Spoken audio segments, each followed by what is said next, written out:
இன்றைக்கும் இந்த புதிய நாளில் உங்களை பார்க்கறது ரொம்ப சந்தோஷம். கர்த்தருடைய கரம் உங்கள் மேலே இருக்கிறது. கர்த்தருடைய வார்த்தை உங்கள் வாழ்க்கையில் இருக்கிறது. அந்த வார்த்தை ஒரு நாளும் உங்களை கைவிடாது.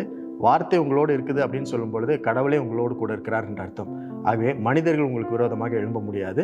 தேவன் தம்முடைய எல்லா கிருபையினாலும் இரக்கத்தினாலும் உங்களை வழி நடத்தி செல்வார். ஏசாயா 43ஆம் அதிகாரம் 4வது வசனத்தில் இப்படி சொல்லப்பட்டிருக்கு, நீ என் பார்வைக்கு அருமையானபடியினால் கனம் பெற்றாய், நானும் உன்னை சிநேகித்தேன், ஆதலால் உனக்கு பதிலாக மனுஷர்களையும் உன் ஜீவனுக்கு ஈடாக ஜனங்களையும் கொடுப்பேன். You are a beloved, you are precious, you are a lover. நீ ஒரு பிரியமானவன், நீ ஒரு விலையேற பெற்றவன், நீ ஒரு காதலன் காதலி அப்படின்னு சொல்லி ஆண்டவருடைய வார்த்தை இன்றைக்கு உங்களை பார்த்து சொல்லுகிறது. இந்த வசனத்தை பல்வேறு மொழிபெயர்ப்பில் பல்வேறு டிரான்ஸ்லேஷனில் விதவிதமாக சொல்லப்பட்டிருக்கு.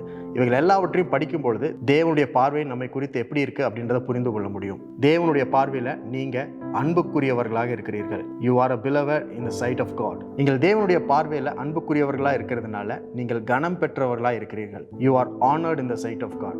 தேவன் உங்களை கனப்படுத்துகிறார். தேவன் உங்களை உயர்த்தி பார்க்கிறார். தேவன் உயர்ந்த இடங்களில் உங்களை வச்சிருக்கிறேன் அப்படின்னு சொல்லுகிறார். நீங்களும் நானும் இன்றைக்கு உயிரோடு இருக்கிறதுக்கு காரணமே என்னன்னா, தேவன் நம்மிடத்தில் அன்பு கூற வேண்டும் என்றும் அந்த அன்பை திரும்ப நம்ம அவருக்கு செலுத்த வேண்டும் அப்படின்ற அந்த உறவை அவருக்கும் நமக்கும் இடையில உருவாக்கி அதில் வாழணும்னு சொல்லி ஆண்டவர் பிரியப்பட்டதுனால நம்ம இன்னைக்கு உயிரோடு இருக்கிறோம். அவர் நம்மிடத்தில் அன்பு கூறுறது போல நம்ம அவரிடத்தில் அன்பு கூற வேண்டும். அதே அன்பை மற்ற ஜனங்களுக்கு, மற்ற உலகத்தில் இருக்கிற மக்களுக்கு நாம் தர வேண்டும் அப்படின்றதுக்காக தான் நம்ம உயிரோடு இருக்கிறோம். அவர் existence today is to have a relationship with God and people. நீங்கள் தேவனுக்கு அன்பானவர்கள் அப்படின்றத அவர் இன்றைக்கு ஞாபகப்படுத்துகிறார். இந்த அன்பு எதை சார்ந்து வந்தது அப்படின்னா, நம்முடைய வெற்றியோ தோல்வியோ, நம்முடைய உயர்வோ தாழ்வோ, நம்மளுக்கு இருக்கிற அந்தஸ்தோ, நம்முடைய திறமைகளோ குவாலிஃபிகேஷனோ இவைகளெல்லாம் சார்ந்து வரல.